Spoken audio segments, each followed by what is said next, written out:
Okay, so this video is going to be about solubility of both polar and non-polar substances. Okay, so from that fact, we know that most ionic lattices are soluble in water.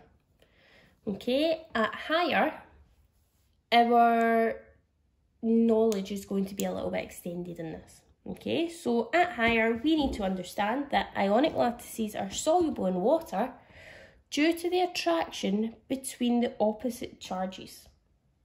Okay, so we know that ionic bonding have a large difference in electron negativity. For example, your NaCl. Okay, we have chlorine with an electron negativity of 3 and sodium with an electron negativity of 0.9. So we have a very large difference here. Okay. So, this is the same for polar molecules. We know that polar molecules have a difference in electron negativity. When they have a difference in electron negativity, they are going to have charged ends. Okay, so one part of a molecule is going to be delta positive, whereas one part of a molecule is going to be delta negative.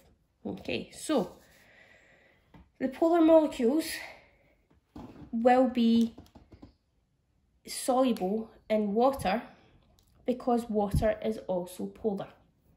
Okay, so polar water, you have the delta negative here, you've got the delta positive hydrogens. Okay, what happens is you put your ionic lattice or polar molecule, anything with opposite charges or opposite charged ends, into water.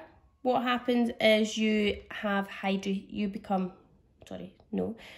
gain hydrated ions. So the water will then break in between your either lattice or molecule, okay, and the oppositely charged will be attracted to it. So the delta negative and your oxygen will be attracted to your positive charge.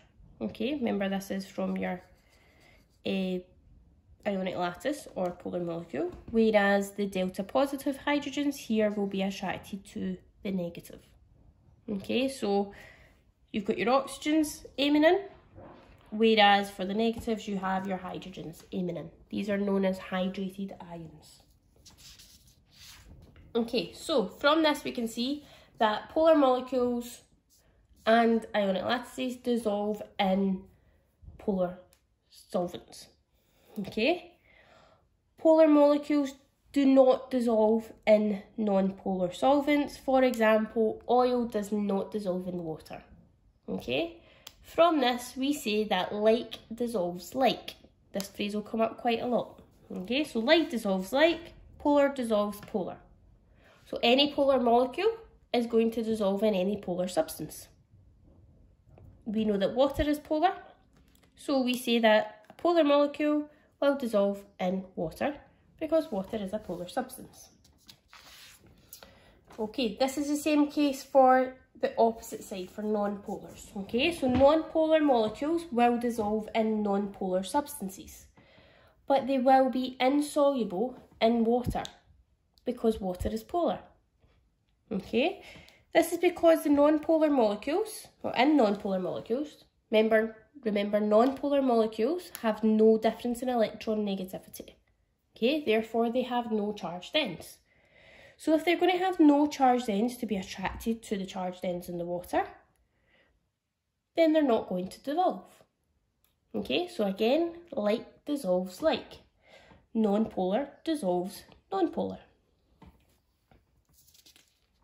Okay, so your summary, this is just a short video.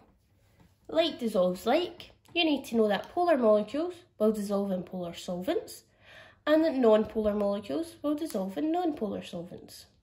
And you will be able to tell this by looking at the molecule, seeing what atoms are in the molecule, and you should be able to identify whether the molecule will be polar or non-polar through the atoms' differences in electron negativity. Okay.